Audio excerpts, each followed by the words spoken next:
Welcome back to another exquisite episode of CreepCast. Today, we are going to be reading a delightfully terrifying tale called Me Crew and I Are Stuck Aboard an Abandoned Ship. Can you help us? Part 1 of Part 6.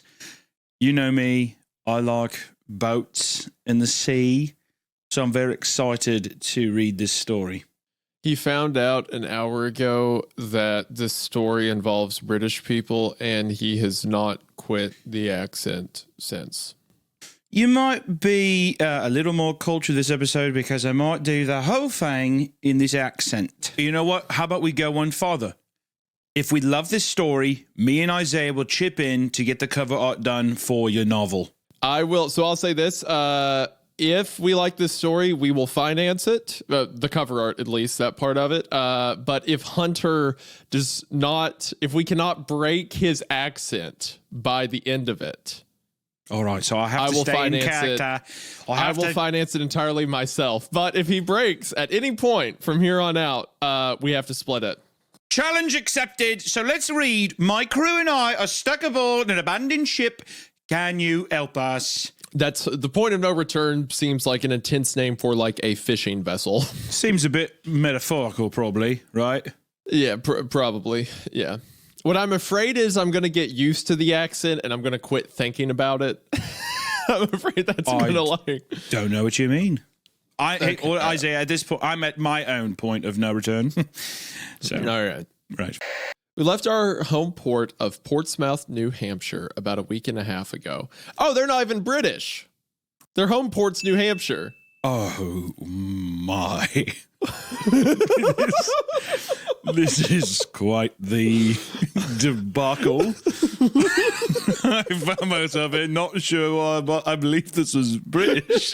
You know, why did you think it was British? You just said at the beginning. He said when we started the call, he said it in a normal voice. Oh, they're British? And then he kept doing it. I thought you had info I didn't. Why did you assume they were British? I think I might have looked into a backstory of a different author's story in our episode recommendations. This makes, I'm a seaman, so I'm really a civilian of the world. So New Hampshire, Port Town, that's fine. I'm still British. I'll have to be. You have to be, or else you have to spend however much money this dude's cover art costs. Well, maybe we get a deviant artist to do the art. To maybe save a little, a couple pence. Maybe we commission a $40 artist on Fiverr. We chip in $20. Yeah. That might save. I don't have to dig too deep into my trousers to find that. We reach out to him and we're like, "Here you go," and it's like an MS Paint screen cap. I would be insulted if he didn't use it. When we arrived, we started off hauling in many good-sized fish. Everyone was happy. Hell yeah! That's what I'm talking about. Called Spencer. All of these guys from New England, like from Jersey. It's kind of fitting. Maryland, New England. With like a super strong, like.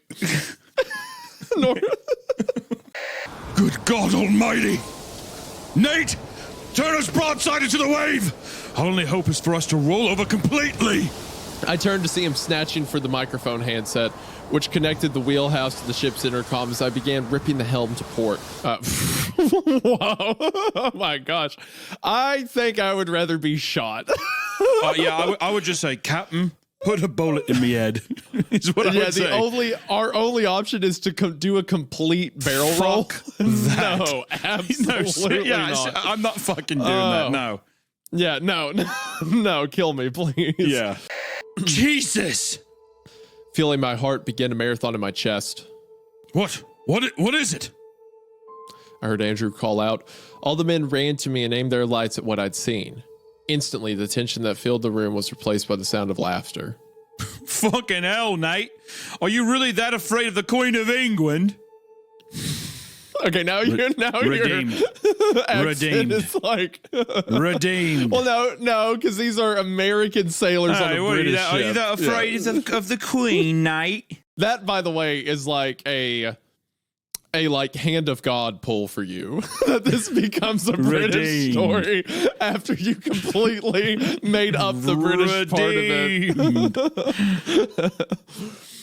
Like Will's voice, the voice spoke too softly for me to be able to make out any specific words, but it was loud enough I was able to make out one specific detail. The woman spoke with a clear British accent. Redeemed. No, now that makes it weirder because it's a crew of British men being like, "Was that woman British?" No. It should have been saved for the. It should have been saved for this scenario. Redeemed. Shut up. I'm tired. You are. No, absolutely not. Okay, shut up. Quit. So, part 4. The captain is dead. Oh.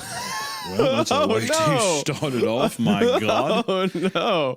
Oh, that's so rough. No, I'm sorry. Come back. Can we stay in part 3? Oh, I loved the captain. He was such a cool character. He was like, I imagined him as like Captain Price. Oh, no. I have a feeling that we're not. This isn't the last we'll see of him, though, I think. You think it'll be a ghost or something like that? I think so. I think it's going to be a Jack Torrance situation, like The Shining, or whatever the fuck his last name is in that movie. One that held equal amounts of warmth and eeriness to them.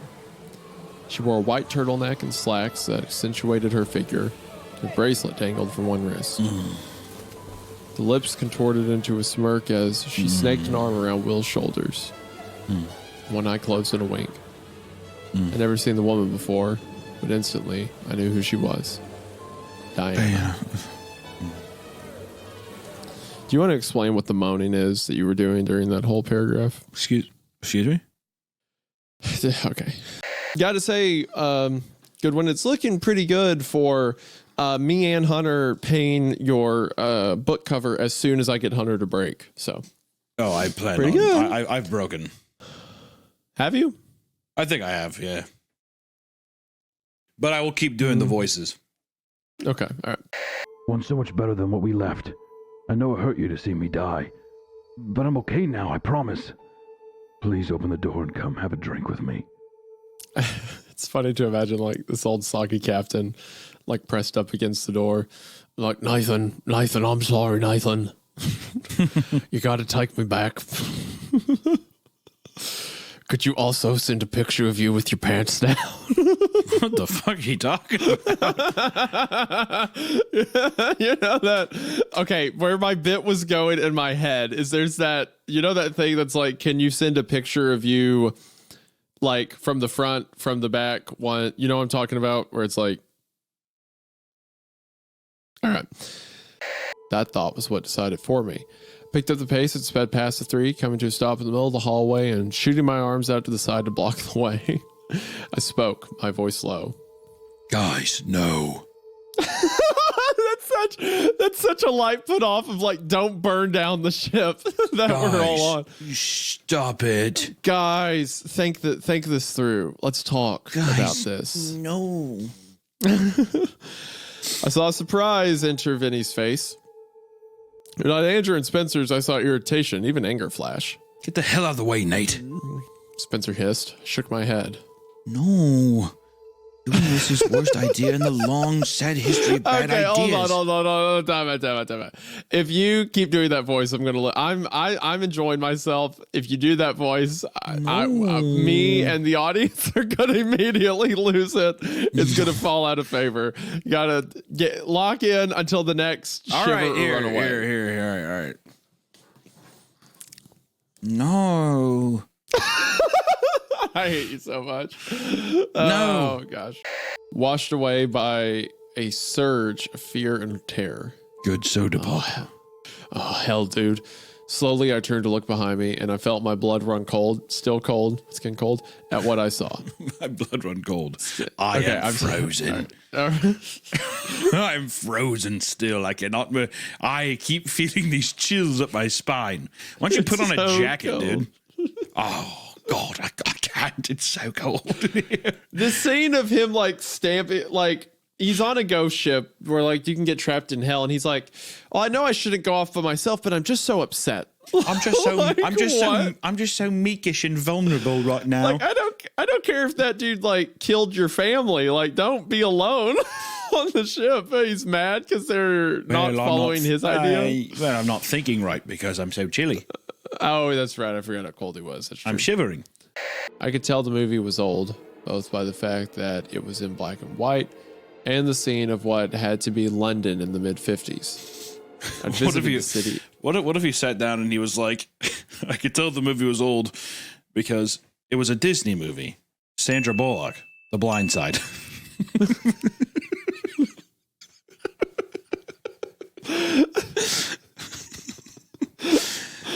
I could tell it was old because it was appropriate for Sandra Bullock to play a Southern woman taking in an inner city youth and stealing from him.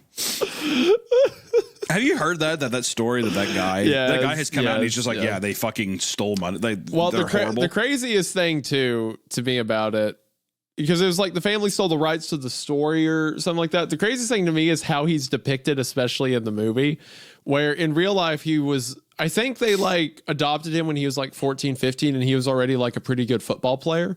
Yeah. And they just kind of like helped him get into a good school.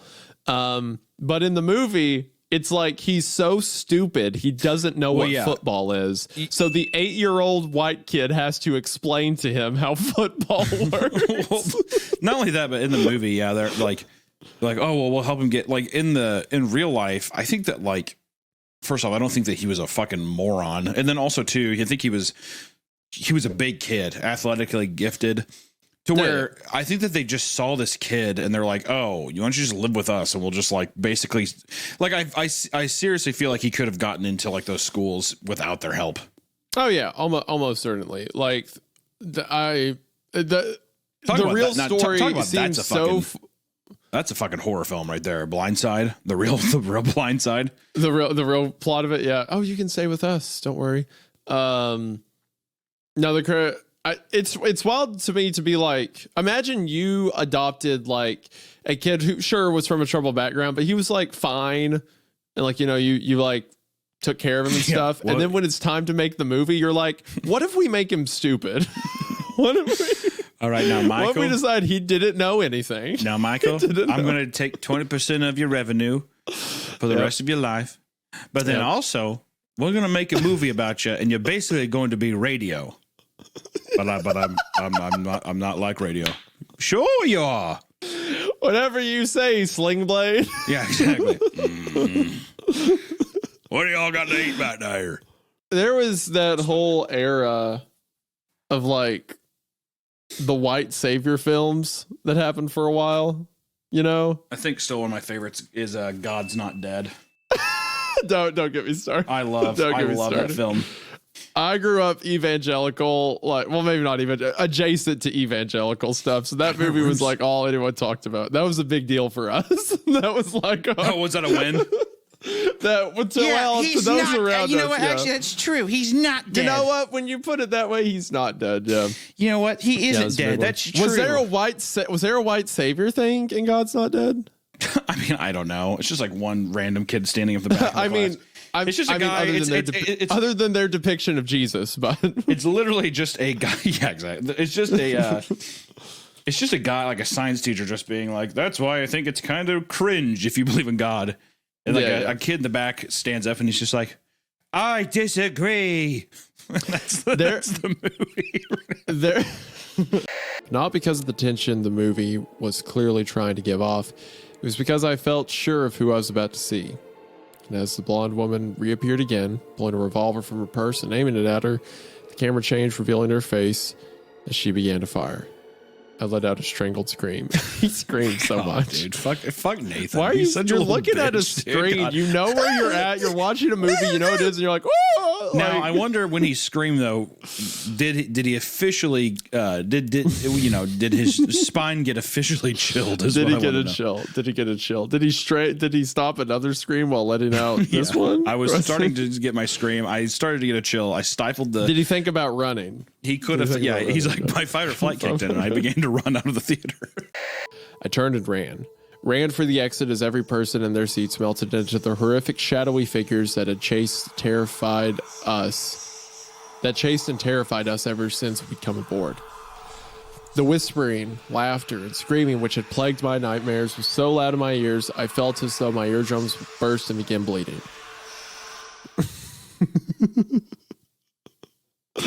I let out the shrillest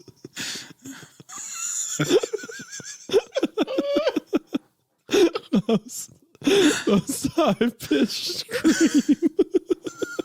The way the sentence ends, I let out the shrillest, most high-pitched scream I ever have in my life. My arms stretched. My arms stretched. My arms stretched. I'm crying. Hold on. I let out the oh gosh. I let out the shrillest, most high-pitched scream I ever have in my life. My arms stretched out and reaching for the door to the hallway.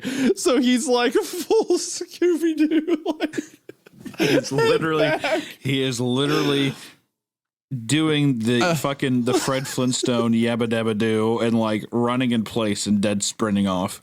If Nathan at this point ate an 8-foot tall sub in one bite, I would not be surprised. I'm gonna ask you something. Do you think in the story, do you think there is going to be a Scooby Snack-esque item that gives him courage to stand his ground? Because isn't that what the whole thing they do with Scooby Doo is they basically like they lace fentanyl with Scooby snacks and it like gives them yeah. It's like I'm not going in there. Would you do it for 2 Scooby snacks? Yeah. So what about 2? Okay, whatever the fuck. Like Scoob. Like Scoob. I think you're right, but I don't think it will be an item. It will be like an emotional thing. Like he'll remember it like might the captain's might literally be a dog treat. I don't know. That'd be great. Okay. My mind began to shut down, trying in some physical reaction to spare me the horror that was about to happen to me. Nate? I snapped back to reality. That's dude. Okay. So many All right. times. I'll give you one. But the third time of making me think about Eminem in the middle of a ghost story. The main influences for the ghost ship story was 8 Mile and Forrest Gump. The captain spoke again. I think you know what you have to do now, everyone. And I finally wrenched my mouth open and screamed. Why? Why would you? He's scared. I know. He's scared. He's so scary. Yeah, and also, reach out to us if you hear this, or we'll try to reach out to you as well. And we'll also try to get something set up to see what you think for your cover. And we'll make sure and help you get that funded for sure. Yeah, we got you covered. It was fun, and you certainly have a talent. As if you watch this, you certainly have a talent as an author. Keep working at it. You keep making stories. That's all you can do, baby. That's all I can do. All right, guys. Thank you so much. Thank you for all the people who listened on Spotify or Apple Podcasts as well. Be sure to leave us a good rating there. It does help. Until next time, guys, we will see you in the next one. See you next one. Don't get stuck in a 1950 grocery. You know what? Actually, don't scream. Yeah, that's unless you really want to, or it's cold.